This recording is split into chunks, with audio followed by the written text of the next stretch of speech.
Napa know-how. A Napa guy knows more isn't always better, unless we're talking about full-size vans. These beasts do more than get you from A to B. They have so much space a man can live in it. With shag carpeting, waterbed, and a sweet lava lamp, these mobile abodes have all the comforts of home. With quality parts and plenty of Napa know-how, you can keep the original tiny house running longer, stronger. That's Napa know-how. Napa know-how.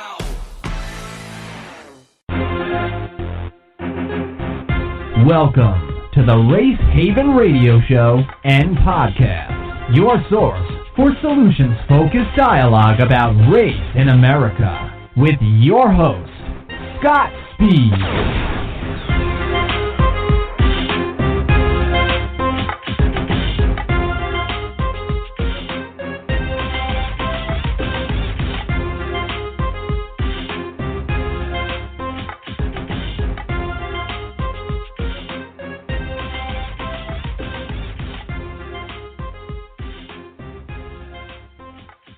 Hello and welcome to the Race Haven Podcast.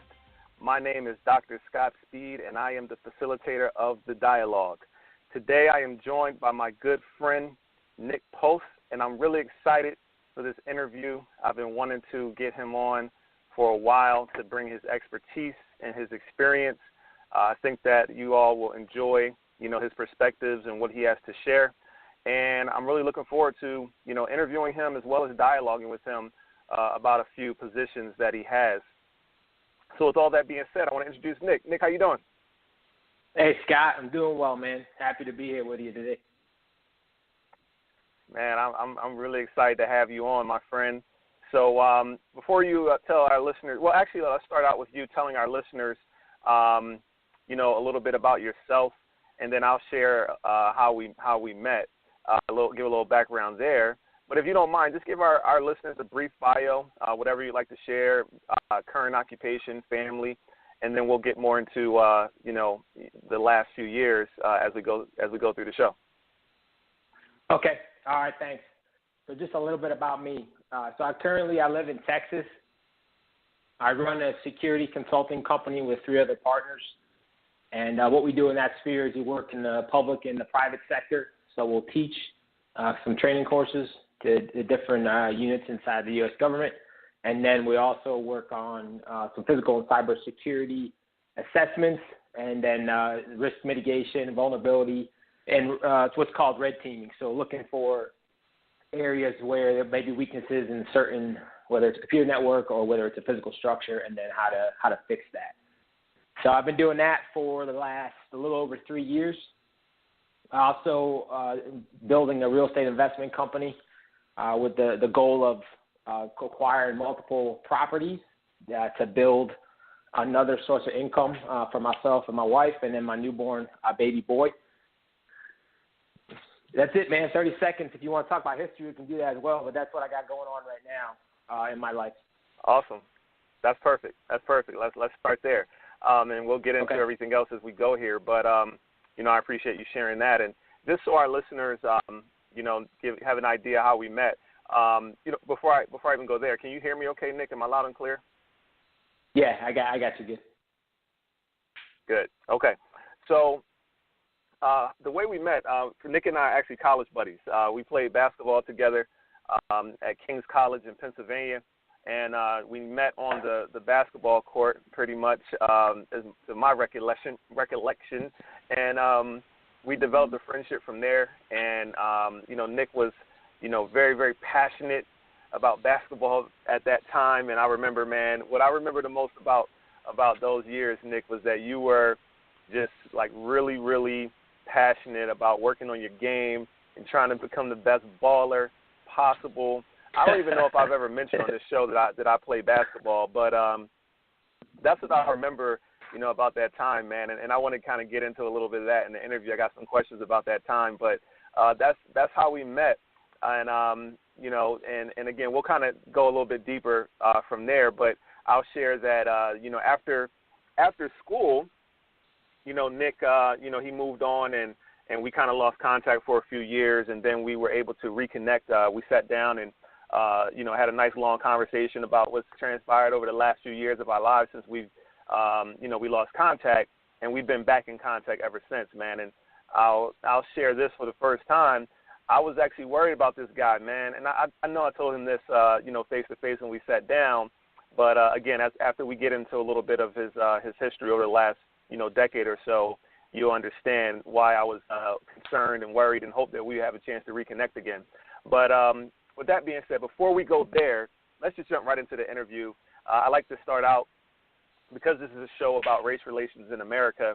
I'd like to ask you, Nick, what is your ethnicity, and how do you identify? So I'm a Caucasian. I grew up Italian, in an Italian Irish family, which means I got a quick temper and I talk with my hands, and that was how we were raised, and that's yeah. Okay, and where did you grow up? So I grew up in Connecticut. I spent most of my life all my life in New England, but most of it was in Connecticut. I also lived a little bit in Boston, and was born in Rhode Island. So I kind of bopped around a little bit, and then after I graduated college and I left for the military, I lived in a couple different locations: North Carolina, Colorado, and then Virginia. Okay. And in terms of growing up, let's just talk about your formative years first. Growing up in New England, you pretty much grew up all throughout New England.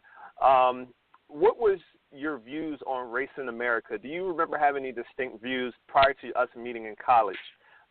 What were your views on race in America growing up, or anything you were taught? Were you taught anything explicitly about, race in America, the history of race in America?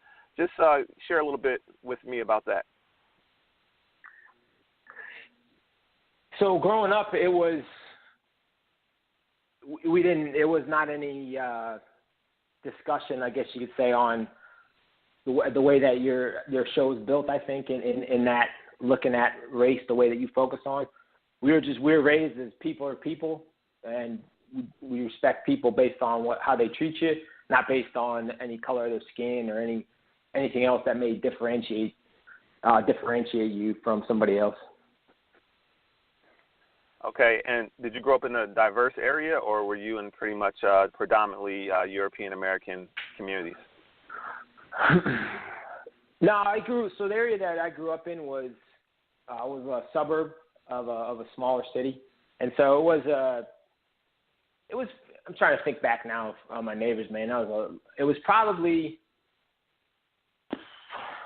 75-25, I would say, as far as you had the white neighbors, you had some of them, you had your African American or Hispanic or whatever other race and ethnicity was in there. In that area in particular, there was a larger Hispanic population in that city itself. So what the sports is where I actually got in and really got in and mixed with a lot of different ethnicities, races, colors, creeds, because as you know, man, sports draws all that together. There's really no way to hide out when you're, try to, if you believe that kind of stuff, try to stick with just one group, because you just throw into the mix, and it's a meritocracy, right? So the best players are going to play together, because the one thing you want to do is win. So you show up at the basketball court or the baseball field or football field or whatever, your talent is going to either going to sink or swim in that environment. Absolutely. Were there any so you grew up in a household where everyone was, you were taught that everyone was an individual and you judge people based on how they treat you. When you got out into the sports world or just in your neighborhood and community, did you ever notice any racial tension growing up, or were there any major race related incidents that you experienced that may have shaped your views on race in any way? No, the way that because of the way I was blessed to have a mother and father that raised us correctly and taught us right from wrong and didn't have any built-in prejudices or didn't have any of that kind of stuff. That's how I approach life. Now, for sure, absolutely, did I see did I see interactions between different races and different ethnicities, and then there was some hatred behind those, for sure. Absolutely. I don't think you can not grow up and not see that meanness and that, making fun of people based off of nothing that they can control, right? That's who they are. Right. And sure, for sure that was there. Did it influence me? No. Okay. No, because again, man, I was blessed enough to have that upbringing where we looked at everybody as an individual. You treat them the way that they treat you. It really doesn't matter what they look like. It's how. And I don't want to I don't want to get all niche or cliche and everything like that. But that's just the way it was. It was, you ever got in a situation where you was making fun of people? My mom was right there to, hey man, look, quickly correct. Hey, that's not how you treat somebody.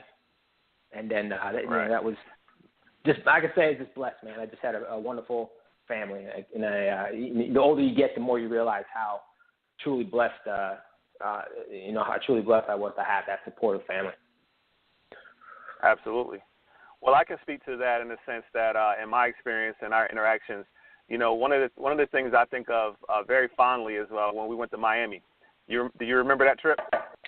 Oh yeah. Of course, man. Can't forget that trip. Oh yeah. So that was a fun time. It was a great time, man. It was a great time, and for the listeners, the year that most of us graduated, that were in my year, and I know Nick went on. He left King's College and went on to play basketball somewhere else after that year. But I remember that year, which was our senior year of basketball for myself and some of our other friends.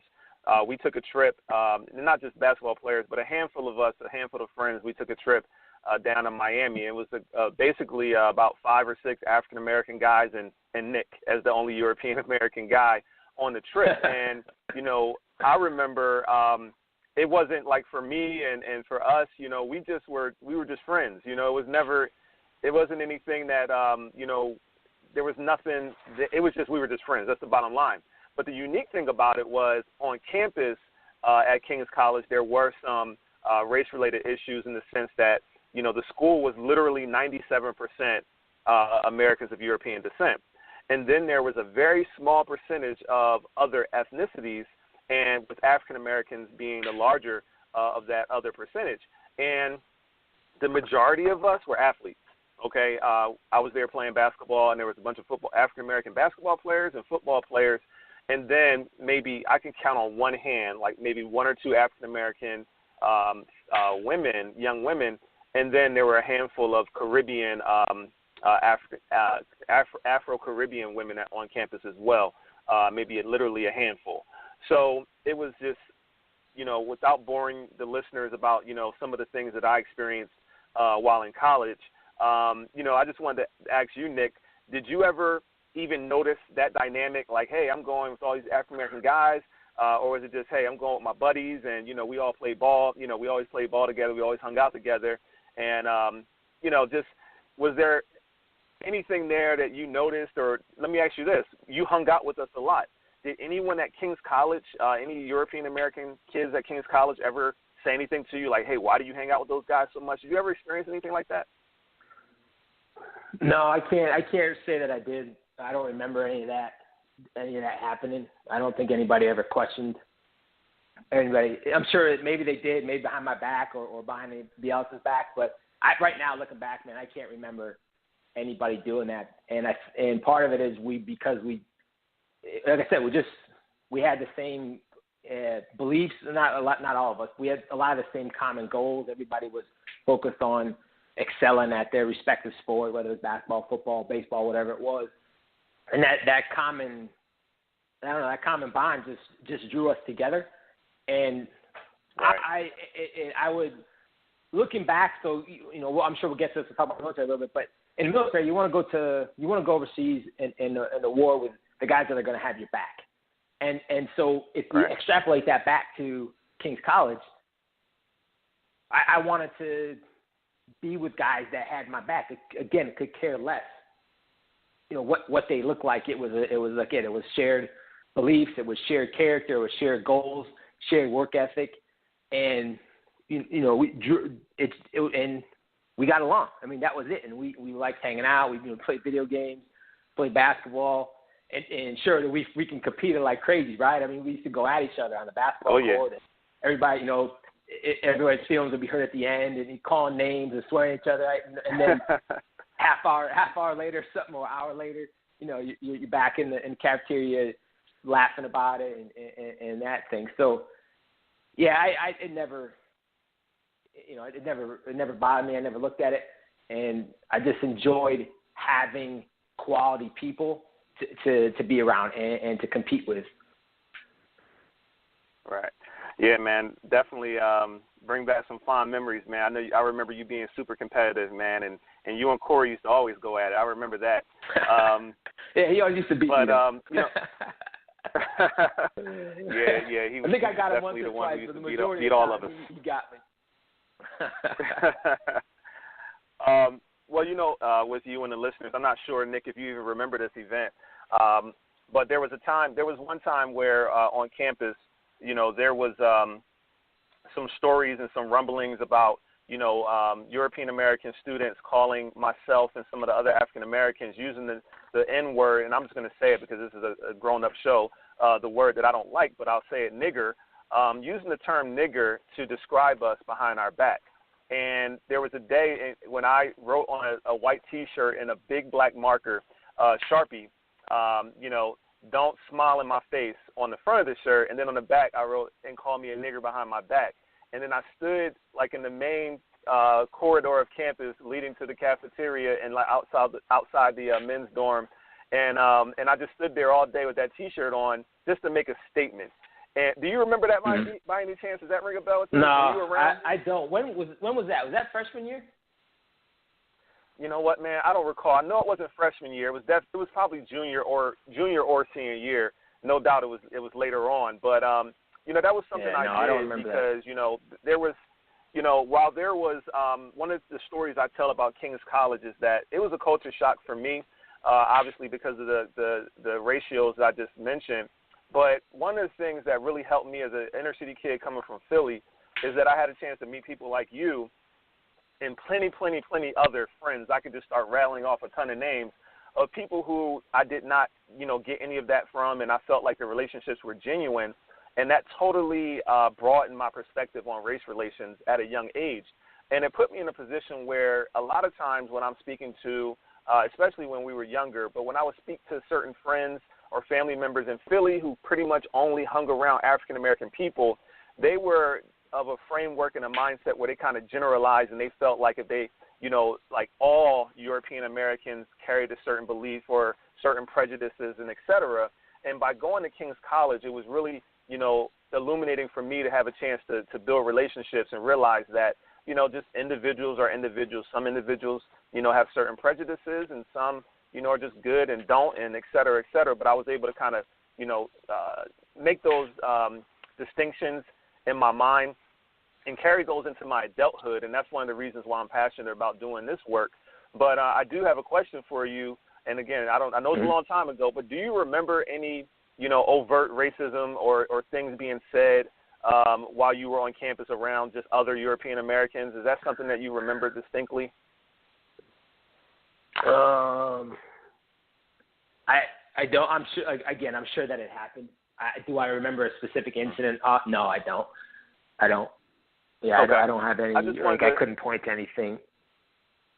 Okay, no, that's fine. I just trying to see if there's anything that you had, but if not, that's perfectly okay too. No. So with that being said, just in having this conversation and trying to ask these questions to kind of shed some light on some nuance and within the relationship dynamics of King's College and us meeting, I want to go ahead and get into what you did after college. So if you could just very briefly, before we get into it in detail, I'm going to take a quick break. But before I take this quick promo break, I want you to just tell our listeners, I want to share that Nick was, he went into the military after school. And Nick, if you could share with our listeners just very briefly and, what branch you went into and what just kind of your military resume your ranks, your titles, and anything that's relevant there, and then we'll come back in and kind of, break that down. Sure. So after we graduated in 2002, I left and I joined the military, like Scott said, and I went in the Army, and particularly in the Army, I went into the Special Forces. And the U.S. Army has, oftentimes in the news, you'll hear Special Forces, and they'll throw it across the spectrum, and when they refer to any special operations unit. But in particular, the U.S. Army has a unit called the U.S. Army Special Forces, and they're more popularly known as the Green Berets. And so that's what I did after I left school. I enlisted, and then I went through the pipeline, earned my tab and my beret, and then I spent a little over 11 years on active duty underneath that job. And so as far as rank, okay, I ended up getting promoted all the way up to Master Sergeant, but I turned that down to get out. If I had accepted that rank after being promoted there, I would have had to stay another 3 years, and I didn't want to stay anymore, and so I turned that down, and I got out in early 2014. Okay. And how many tours did you do? Are you allowed to disclose that? So yeah. So I did nine deployments overseas in those 11 years. So I spent a lot of time in those fun spots, which are hot and sandy, and spent a lot of time over there in my time on active duty. Okay. Well, before we dig a little bit into some of that info, that exciting info for me at least, and hopefully for some of our listeners, I want to take a quick break to tell our listeners how they can become a patron of the Race Haven Podcast. For those of you who enjoy the content, for those of you who enjoy this critical thinking that goes on here and everything that we do in terms of the dialogue and the various guests and interviews, I want to encourage you to consider becoming a patron of the show. My goal is to have an entirely user-supported show where I don't have to go out and solicit advertisements outside of the advertisements that the platform that I use automatically plugs in. I want to get rid of those. And in terms of supporting the growth of the show, in terms of bringing on various talent to help edit or produce the shows, there's so many levels to this podcast game. And because this isn't the only thing I do, and because of where my expertise lies and doesn't lie, there's resources out there that could help. And in order to, accomplish some of those things, we need your support. So for those of you who consistently enjoy this show, please visit RaceHavenPodcast.com.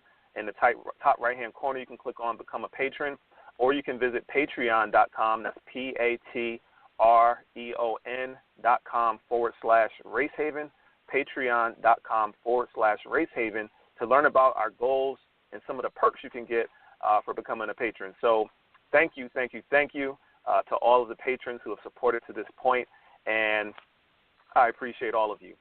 So continuing on with the guests, my guest and my good friend Nick Post.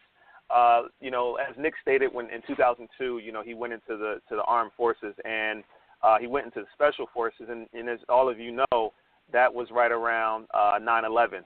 2001 was 9/11, and shortly after that, Nick went off, into the Army, and I lost touch with Nick, and for years, I literally would think about Nick, and just hope and pray to God that he was okay, hope to pray to God that he would come out the other end. And we'd be able to be pals again. And as you can see, we've reconnected, and we had a chance to spend some time together in Atlanta a few months ago. And, I was able to share some things with him, and we just caught up. And it was really cool to catch up and just get an idea of his experiences over those 11 years that he was active duty. And, I'm fascinated, by the work that he's done.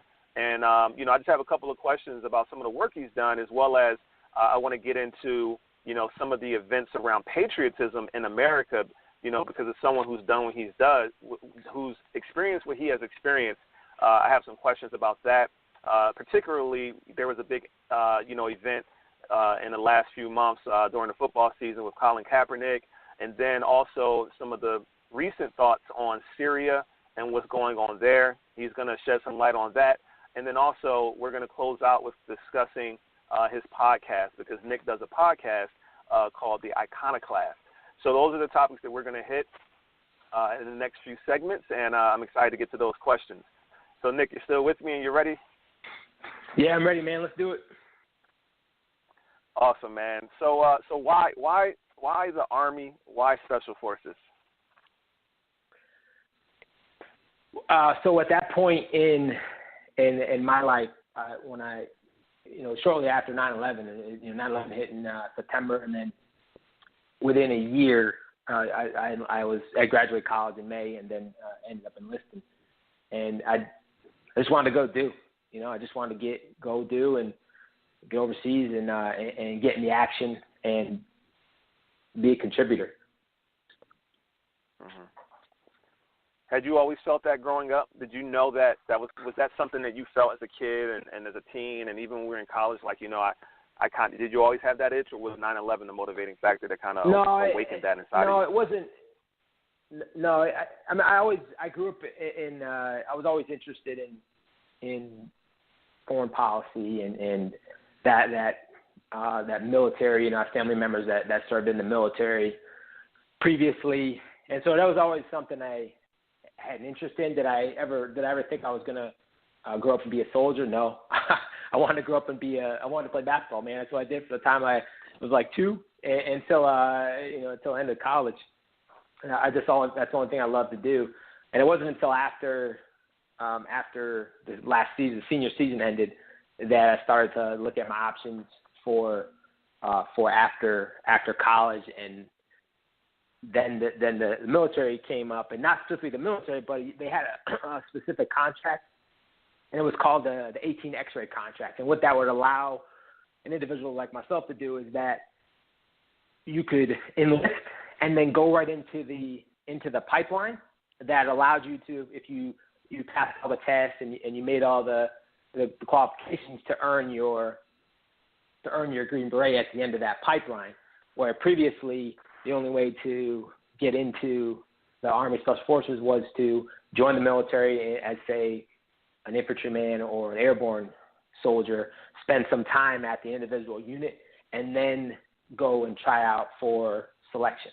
And so when 9/11 happened and the strategic decision was made by whoever, Department of Defense or even higher, it was most likely it seems to be Rumsfeld that made that decision, is that they were going to prosecute this war differently than other wars in the past, and it was going to be a soft-centric war. And so what they found out is they were because there's such a long path and there's a lot of gates you have to pass through and there's a lot of tests you have to pass, it takes a long time to create a Special Forces soldier. And so when 9/11 kicked off and we had this new war where it was going to be soft-specific and soft-centric, the powers that be at the senior level realized that they were severely understaffed on the special operations, specifically the Green Berets, because this is going to be their type of war because of some of their missions. And they said, okay, we got to make a change, and we're going to offer this contract vehicle to individuals that meet specific skill sets prior to joining the military. So those specific skill sets were generally older, more mature. They were looking for college degrees. You had to score very high on the entrance exam to even get in the military. You had to take a language type of test, and you had to score in a certain bracket on that test. You had to have a certain PT score, and all that was bundled in. And then you had that, and then you would say, okay, this individual we think is going to have a chance at making it all the way through, and so we're going to offer him it was called an 18 X-ray contract.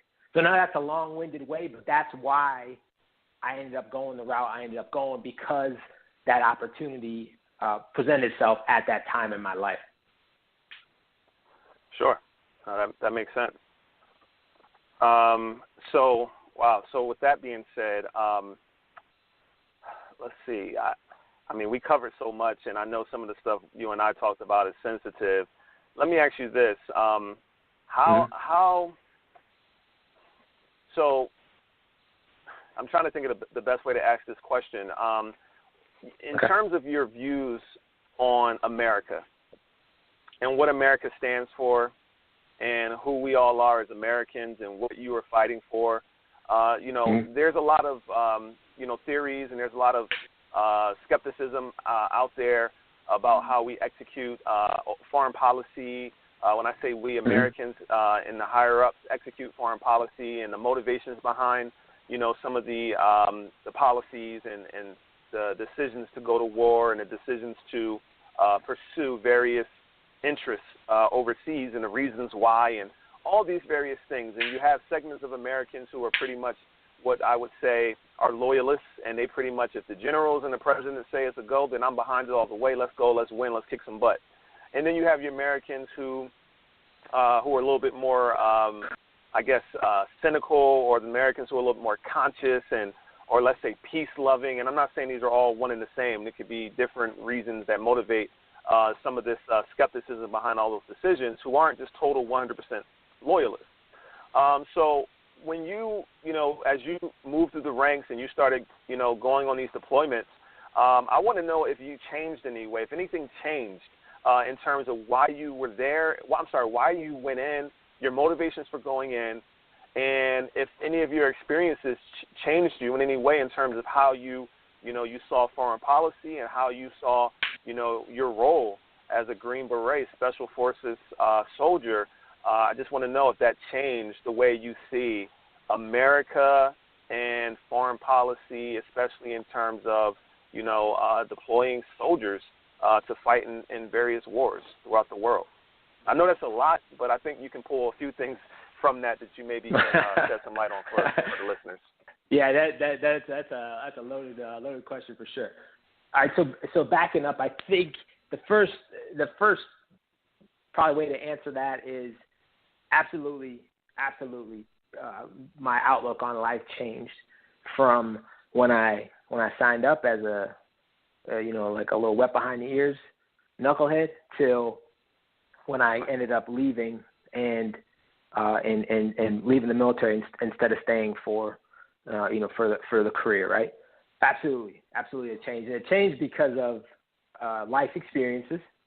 It's a whole different viewpoint that I developed, and I can't speak for anybody else, but I can assume others who also have gone down similar paths where they spend a lot of time overseas. It changes the way that I looked at things because I was now seeing and feeling and doing things through my own two eyes, as opposed to understanding the world through filtered reports. And not that there's anything wrong with that, but here's what I mean. So me as an individual in a certain country in the Middle East or Africa, which is a hot spot, right? There's a lot of maybe military action, or there's a lot of crisis or something like that. You being on the ground and interacting with the plethora of players, whether it's the host, whether it's a military force from that host nation, whether it's the citizens of that country that aren't fighters at all, they're just living in the country when all this war's breaking out, whether it's NGOs, non-governmental organizations that are in that area attempting to provide aid or building wells or something like that, to the other foreign, not the third country. So think like, just use as an example Iraq right now, right? So in Iraq, you have the Americans, you got the Brits, you got the Australians, you got probably Russians, you got Chinese, et cetera, all the way out, Iranians. And so interacting with those third country nationals in the course of your day-to-day operations, as opposed to, okay, so that's one, so you're actually interacting. And then as opposed to reading reports or reading news articles or reading books. Because what do you get from that experience is you get a filtered viewpoint. Not right. I mean, we can argue right or wrong, but it's filtered. It's I intake worldviews, and then I output my filter on that worldview. Or what I was doing is I was blessed to be without that filter. I was physically sitting down and drinking tea or talking, eating kebab or eating goat for breakfast, right? And physically talking and learning and dialoguing back and forth with individuals in that country. And so it sure does, man. It absolutely changed the way I looked at stuff. Man, I can imagine.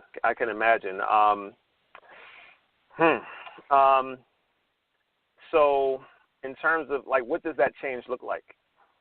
Okay, so that's a lot, right? One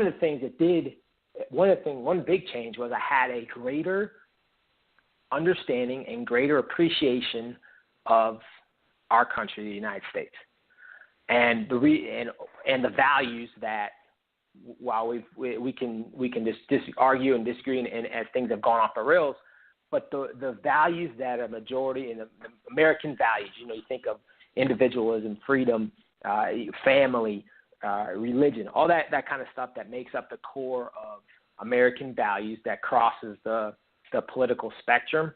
I had a much greater appreciation for that because living, breathing, operating, working in specific countries, you see how the country and how the interaction actually is versus what you would read. Again, I get back to, and here's what I mean. Like you'll sit down and you'll have a meal at someone's house. And maybe it's a partner force that you're working with, and they invite you back to your house.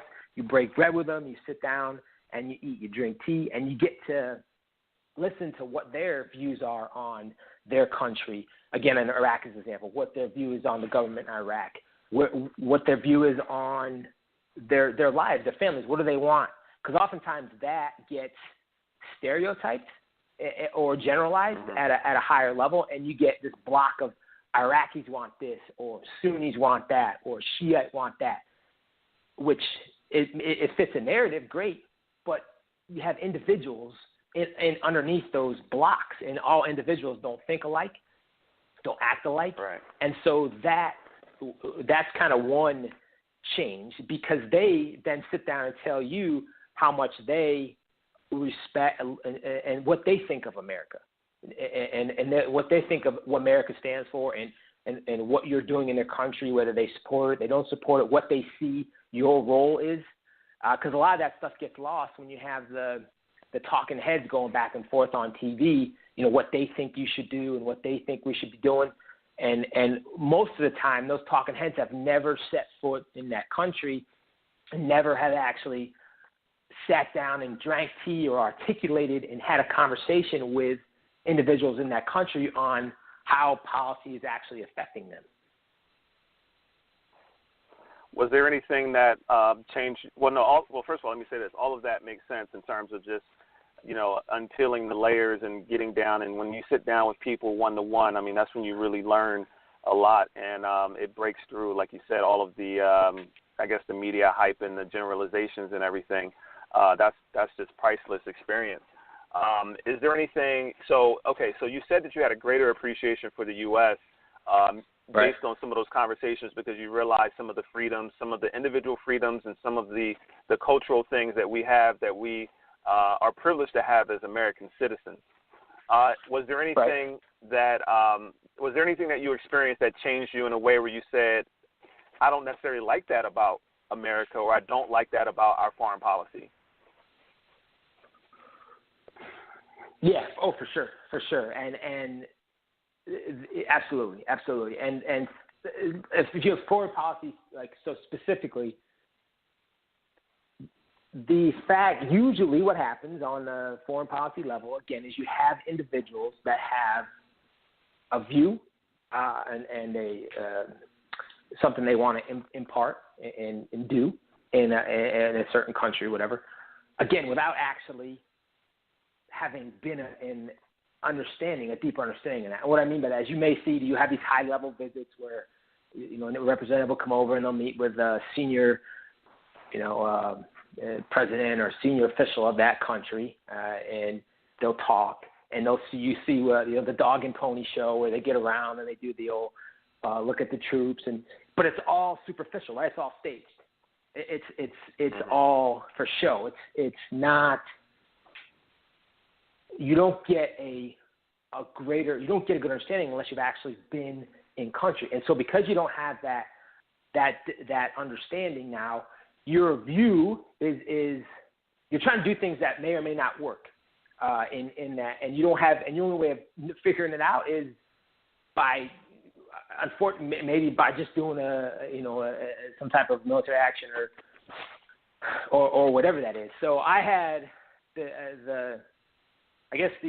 a lot of the talking heads, that part of the foreign policy, I changed the way I looked at it, and I lost a lot of respect for it because it was more intellectual versus actually having the on-the-ground knowledge to understand the dynamics of that specific country. Like I would bet you. So are you saying, as an example? Oh, go ahead. No, I was going to say as an example, some of the more the recent thing, with Syria, right? I would be willing to bet that majority of the talking heads that are discussing whether to allow cruise missiles or not allow cruise missiles would not be able to articulate the history of Syria and why that matters and why that has led up to where we're at. And one of the things that I would say recognize is from just having done a little bit of what I did is that we often default to history starting from the day we were born, and then we use that. That's the optic that we push forward to. Well, if you take that optic, you miss a lot of the things that led up to why we're at this position. And you can't fix or you can't change or you can't resolve a problem of a dispute without having an historical understanding of what got to this where we're at right now. So I understand and I appreciate historical context. I think that's so important. That leads me to this question. Do you feel like you were actually solving problems, or do you feel like you were just a cog in a system? That's a good question because. Or let me further clarify. A cog. Okay. Let me further clarify. A cog in a system that wasn't about solving problems. It was just about kind of. So, like, were you there to solve problems and enact solutions, or were you just a cog in a system that wasn't really at the core? The goal wasn't necessarily to actually solve problems or find solutions. There was something greater happening, maybe financially driven and power driven. Well, I think a lot of the underlying assumptions that were made leading up to a lot of the military action in the last 10 plus years were incorrect and were done were proven wrong, and because of that, the strategy that we implemented made a lot of things worse. And here's what I mean by that: is there's a belief that exists at some of the higher levels is that the military should be like this nation building or this almost like a global police force, when really the military is there to break things and kill people. I mean that's its ultimate aim, and that's why I would think you want to be really cautious and careful before you actually employ the military, because that should be its role. When it gets outside its role and you get into this nation building and this engagement, and you have these attempts to use soldiers and airmen and Marines and naval personnel to stabilize and do a lot of this work that they're not trained for, things tend to go off the rails. And that's a lot of what happened in a lot of those Middle Eastern countries. It's still going on right now, and things, a place like Iraq and Afghanistan, is that the role of the military has shifted so much, and so that's why some of those assumptions I think were wrong, and they're proven why. Okay. So I appreciate that. Let's transition to Colin Kaepernick's situation last year during the football season. And, it was a big news story, and it's something we covered during this show. because a lot of Americans, based on their lens, based on their perspective, as always, we all saw it in a spectrum of different ways. People saw his actions. And a lot of the people, were saying that it was disrespectful to the military. The fact that, he chose to kneel during the national anthem, it didn't show, some people said, it's disrespectful to the flag, whatever that means. But also beyond that, it's disrespectful to the people who serve this country like yourself, who put your lives on the line to serve this country. And again, whatever that means, fight for this country's freedom or whatever that means. And that's actually a question I have for you. And I guess that was, I'll get to that in a second. And I kind of asked it when I said, did you feel like you were solving problems? Because I hear people say, fighting for freedom, but I'll go to that in a second. So let's go to Kaepernick, though. Where do you fall, or where did you fall on his choice to, take a knee during the national anthem? I could care less. Quite frankly, I could care less. And I understand there was a lot of heartburn, and I had those discussions with people and why they thought what they did and why they thought he was disrespecting the military. For me, it was a non-issue. I mean, I could have cared less. He wanted to kneel. Didn't matter to me. Okay, so there was no feelings towards it. Doesn't matter to you at all. I'm a military person. Did you get any sense or did you have any feelings about it from a social activism standpoint? I don't know where you stand. You and I haven't had many social activism type conversations, but what did you have any feelings about that? Like, you know what?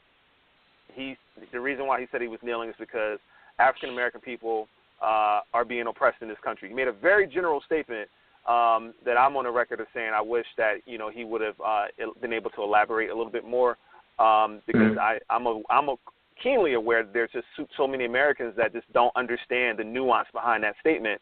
It's a very valid statement, but people in America, especially those who aren't intimate with the nuance, will see him on TV and say, hold on, he's a millionaire. There's a ton of millionaire athletes rolling around, and entertainers and et cetera, and just regular old, successful, teachers and police officers and doctors and lawyers. What does he mean African American people are oppressed? So from that standpoint, did you have any feelings about his statements and anything there, and what he was trying to point out, highlight? Simply no. At that point when he made that decision, it was for me. He may have done himself a better service of doing just like you said, and articulating, adding specifics or adding details to that broad statement. It didn't have, again, it didn't. He's an individual making that choice because he thought that was the right. That's what he needed to do. And I don't have. Yeah, he got on. He made a choice, and like I said, just didn't have. I didn't have the same type of visceral reaction that other people, or that made it such a hot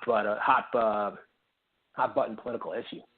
And I think that's okay. So right. You decide you want to you stand for something. You want to make a statement. Then you're making. He's not breaking any laws. He's not hurting anybody, right? He's not putting anybody else in danger by kneeling. And he made that choice, and then anything that may happen as a result of that, good or bad, right or wrong, now he has to be able to absorb the results of his actions. That's the way I look at it. I think because I look at individuals, right? He made that choice. He's standing for something. He sees this as a problem, and he's going to try and make a difference doing that. And so that's what he did. So that goes along with the whole idea of patriotism in this country, and there's certain people that expect that to look a certain way. I'm on the record of sharing with people that I stopped saying the Pledge of Allegiance probably when I was in high school. I gained a certain level of awareness, and I saw certain things that I perceived about this country that I didn't like, and there's certain things that I just couldn't put my finger on and rationalize and understand the validity behind the treatment of a certain segment of people in this country, being African Americans, those of us who are descendants of enslaved Africans, especially when it comes to in dealing with law enforcement and the way laws and policing is done differently in predominantly African American communities versus non-African American communities. I saw a clear difference, and I saw a lot of hypocrisy coming up.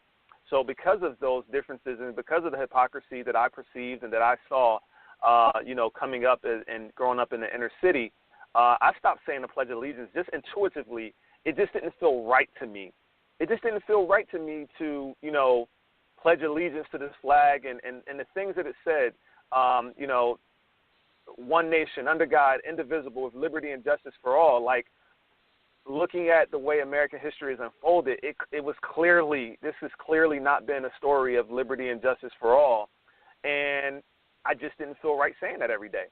And so I stopped saying it long before it became a big deal in the media, but I stopped saying it. And to this day, I don't feel comfortable, saying the Pledge of Allegiance or anything like that. I just don't feel like this country has done anything to this point to live up to those ideals.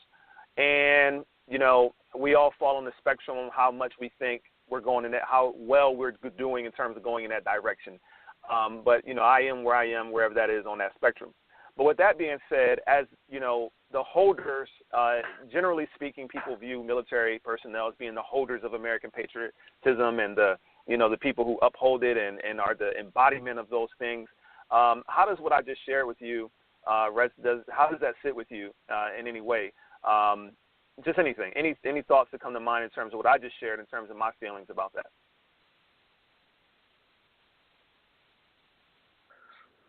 Well, as it relates to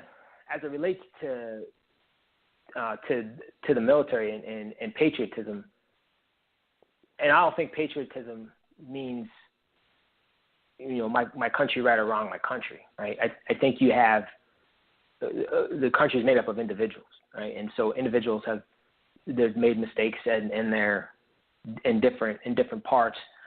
The looking back now, the reason why we talked earlier about having a greater appreciation of the country is because once you remove yourself from it and you live and you operate in some of these countries, you can see the differences in the way that individuals interact and some of the things that they value.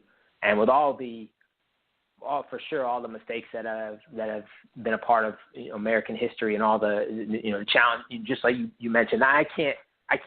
You had a different upbringing than I did, and so I can't relate to how you were brought up or where you lived, because we just had a different upbringing. But the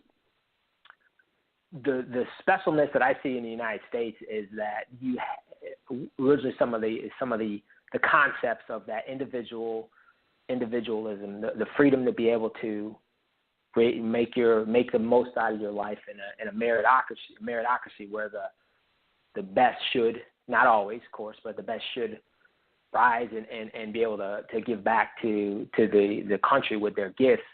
That stuff doesn't exist over in a lot of these countries overseas, especially in the countries that I operated in. You had a small ruling class that was never going to change, or it was going to be extremely difficult for it to change, and they would do everything they could to keep their power. And then at the same time, they would push and repress and keep the rest of the people down. And there was nothing in that system there wasn't a constitution, or there wasn't a contract in place that articulated values for the rest of the individuals in that country to be able to rise up to. They were just expected to be in a lower position and at the expense of for the benefit of the elites. Now, this country for sure has had. I was going to say that this country for sure has had challenges and has had some of that stuff kind of in different parts and in different different parts of the history, man. There's been challenges but the ability to constantly try to pick yourself up and excel and be an individual in freedom is something that's built into our DNA. So I wanted to jump in really quick just to add that, that's always been the challenge in America, is that everything that you mentioned about meritocracy and individualism, it's like a duality that's hard for us to really process and get on the same page. When I say us, I mean just people who sit on the opposite sides of that, understanding. Because I will say to you that not all, but there are segments of Americans that are still oppressed in those same ways. There are certain systemic structures that still exist today, primarily in the criminal justice system, that still oppresses primarily low-income and poor African-American people. And, the same way where in one sense you could say, America's a meritocracy, and if you're an individual who has certain skills, you can rise up. That is absolutely true. And we've seen that across all different ethnicities. But it's also true that America also uses certain systems to still oppress and I'll say oppress or manipulate or, I guess oppress is the best word, to kind of hamper the ability for certain individuals to utilize their abilities and their merits to reach a certain level of success. And again, the best way for our listeners, because we're running out of time, if anyone's listening to this that is not familiar with the work of the book called The New Jim Crow, Michelle Alexander, she has several YouTube videos where she summarizes that work. There's a Netflix documentary that I recommended all Americans watch called 13th. There's certain things that kind of go on that a lot of Americans aren't familiar with. If you never grew up in the inner city like Compton, like the director of the documentary 13th, you may not understand the nuance and the motivation behind why she wanted to create that. Miss Ava DuVernay, who also created the Dr. Martin Luther King movie, she's also working on the Black Panther movie for Marvel. She's a very highly recognized and acclaimed movie director, but someone funded her to study and do a documentary on anything that she wanted to. And she did a documentary on the industrial prison complex and mass incarceration in America. And the things that she uncovered by speaking to a cross-section of individuals across several different political ideologies is that there's still a social caste right here in America with the way that policing goes on and the way that, again, underprivileged and poor African-American communities, the ways they're targeted for financial gain. It's despicable, it's disgusting, and it shows that while, yes, meritocracy and individuality can produce a certain level of success in America, there's also a lane or a level that if you grew up in the wrong family, if you were born into the wrong family in a wrong neighborhood, your life and your lifestyle can be railroaded, and how the system isn't necessarily designed to get you out of that. It's more so designed to perpetuate and feed off of that, those circumstances. And, again, I don't have the time to go into it any deeper.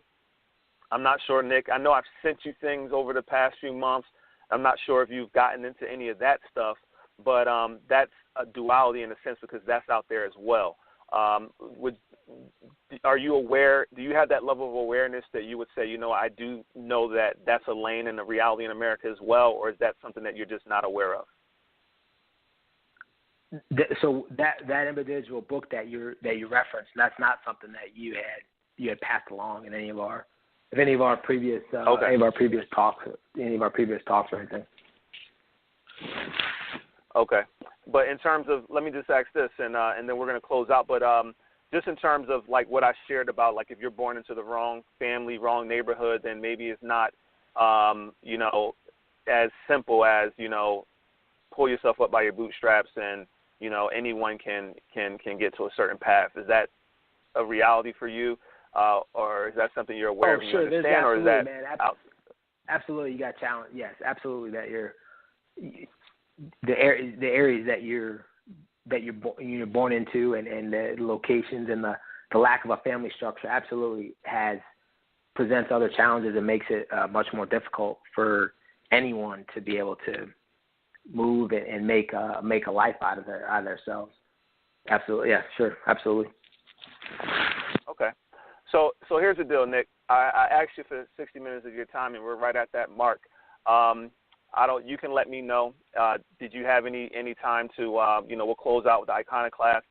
Did you have any time to share any more thoughts on what's going on in Syria, or do you need to jump and we need to just go ahead and close out with sharing some info about what the Iconoclast is all about? No, so I got about 10 more minutes, and then I'll have to roll. So yeah, if you want to, we can talk whatever else you want. Okay. I got about 10 more minutes for sure. Perfect. So I just want your thoughts on Syria. And when I say your thoughts on Syria, I know that, again, you have unique perspective on this because you, like you said, you've been to those sunny and sandy places, and you've interacted with some people in high places. So personally, for the listeners, my regular listeners know that I don't really engage in the media and like the political world at a deep level. So I don't have much thoughts about what's going on. Generally speaking, I'm about peace, and I don't think that I hope that I can live. I'm not really optimistic, but I was going to say I hope that I'll live to see the day where diplomacy will really become a thing in terms of learning higher order, critical thinking and social and emotional intelligence skills, so that people can stop bombing each other to solve problems. I'm hopeful that day will come. So all that being said, that's kind of where my feelings lie when it comes to anything that involves, force in that way. But I know that you can provide some insight to the listeners, and I just wanted to give you an opportunity to do that. Any type of insight that you can provide, and I know that you're going to provide even deeper insight on one of your podcast shows, so that'll be the perfect transition into us talking about that as well. So we could talk for a long time on that topic, but one of the things that when I read that we had launched all those missiles into Syria was the amount of different players on the ground, right? And so if you think about the Assad, the one that was for a long time was in charge of Syria, they come from they're called Alawites, right? So they're a small sect of Islam, and they're in the minority, and so they've been in power for a long time, and there's always been this friction and this resistance between other groups inside of Syria. And back in the early 80s, I think it was 82, where Assad's father bulldozed the city of Homs and literally killed tens of thousands of citizens in that area as a way to crush the resistance that was building at the time. And that resistance was primarily the Muslim Brotherhood, which is a Sunni group, and they were at the time strong in that part of the world. They're the same people that killed. You speak about diplomacy. They're the same people that killed Anwar Sadat in I think '79 after he had gone over and made peace with the Israelis in that famous Rose Garden ceremony with Jimmy Carter. They have that famous picture. I think it was '77 where the three of them are holding hands. And so, I mean, it's no surprise that the Syrian regime is bad dudes, and that all of a sudden that they decided to use chemical weapons, however they decided to use them, is also like not a surprise. I mean, we've known for a long time that they're bad. They treat their people horribly. Small minorities in power crushing the rest of their people, and they have this stockpile of chemical weapons. So you have that background. On top of that, you have the fact that on the ground, in court, if you listen to the news, you got the Americans there, you got the Brits, you got Hezbollah, you got the Iranians, you got the Syrians, you got the Russians. There's all these different groups on the ground that's fighting, and the challenge is whose side is, and I have air quotes here, whose side is good, and who we backing, right? Who's the group that we're backing, and what's our ultimate policy objective? And I don't think that has been articulated, and I really don't frankly think anybody even knows. and it just seems like we are just as Americans are just putting people on the ground in danger without really having an objective of what the end state is. And it's really easy. The thing is, it's really easy for individuals that aren't putting themselves in harm's way to, let's send in this unit or send in that unit. Let's go get them and let's launch missiles. Well, because you don't have to strap it on and you don't have to get on the ground and you're not in a dangerous situation.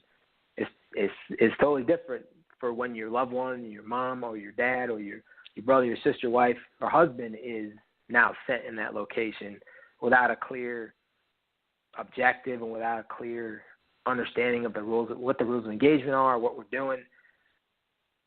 And it's just a lot, man. There's just a lot going on in Syria right now that's not being articulated in the news cycle. Do you feel like the current administration is, I guess from what you just said, it sounds to me like you feel like they're being a little bit irresponsible in their actions at this point and not really considering the average, like you said, the people who have to strap it on and go over there. Did you, man, again, we're going to have more conversations, but, man, I can go so many places with that, and I'm going to try to not. Let me see. I guess, do you feel like, bottom line is, do you feel like Americans should be there? Or do you think that, we don't need American soldiers and the political leaders don't necessarily need to be jumping into every, thing that goes on overseas? No, I don't think that we need to be in Syria. As I look at it from the outside, there's not a political, there's not a U.S. strategic objective there. What are we? We're essentially moving ourselves into the middle of a civil war, and historically, when we've gotten involved in civil war type environments, it never ends well for the United States. And you can talk about Lebanon, right? Lebanon was in a civil war from the late 70s up through the mid 90s, and a large part of the infighting had to, Syrian influence running around, so in Lebanon in the early 80s, Reagan sent the Marines over there in a humanitarian type mission to help Lebanon or the Lebanese people. And what happened? You had car bombing that was launched by Hezbollah, killed a lot of Marines. You had other attacks against American citizens. Eventually, the decisions were made to pull the Marines out after they suffered X amount of casualties. And so we didn't really accomplish anything. We just had soldiers, Marines die in Lebanon you can make the case that for no reason, right? And you don't ever want to say for no reason because Americans lost their lives. But the way that we just pulled out really left a bad taste in a lot of people's mouth. I mean, the Clinton administration made the same type of decision in Somalia.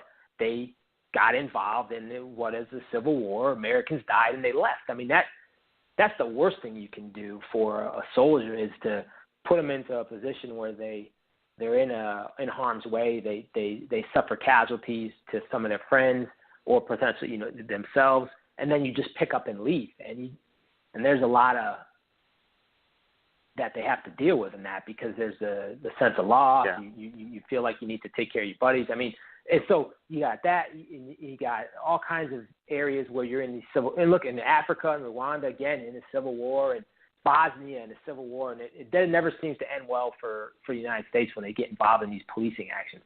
No, that you said a lot. That makes a lot of sense, and that leads us into that critical, eye that you have and that historical perspective that you're able to bring.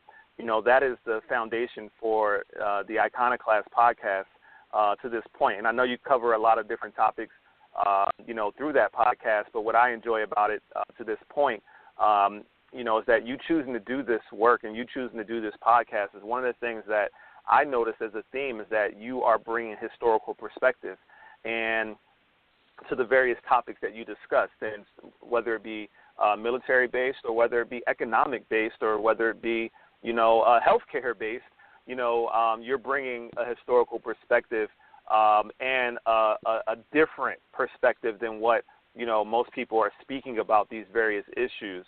And one of the things that I really appreciate and one of the things that we immediately connected on as adults, because, we went this this decade of not talking to each other pretty much.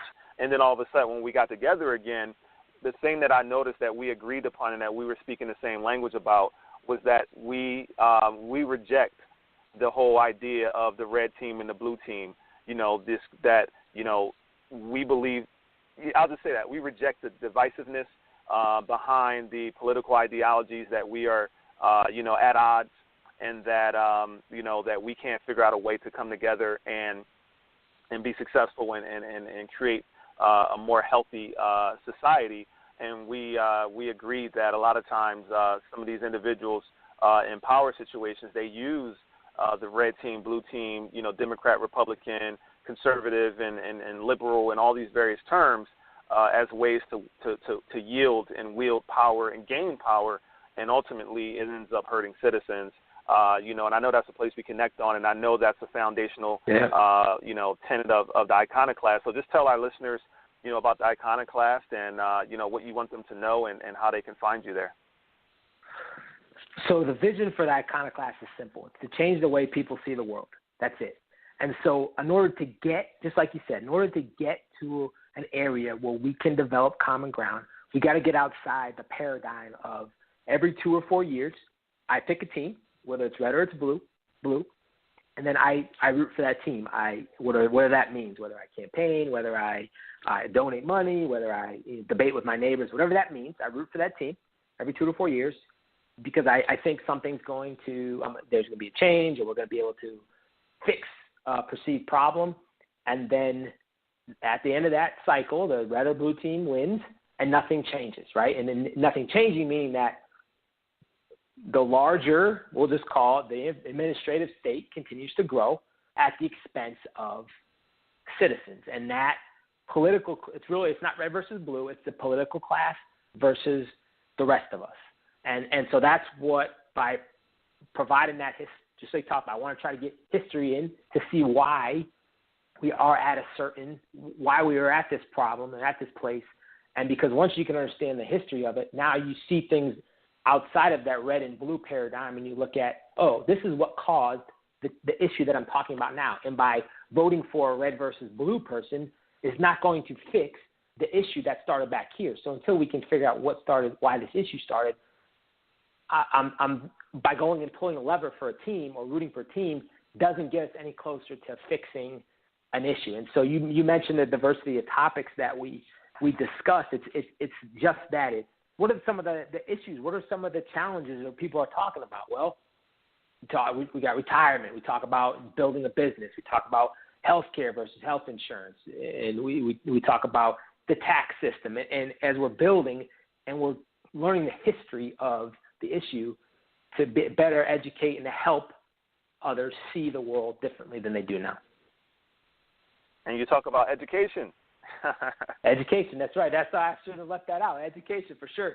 And the changes in the systems and the understanding the history of education. Yeah, that was a great episode that we did, by the way. Shameless plug. Absolutely. Shameless plug, episode 3 of the Iconoclast. You can hear Nick and I talking about education. As some of my listeners may not know, but I'm passionate about education, and I'm working on the education startup.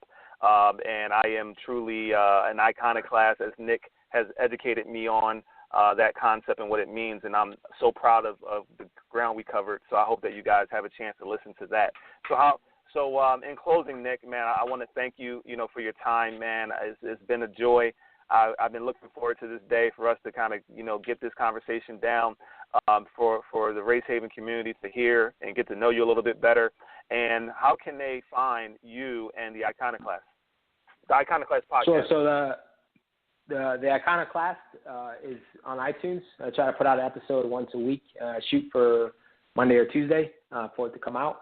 And then also the website, shatteringicons.com. If you want to join the newsletter or leave a comment or any interact as we do.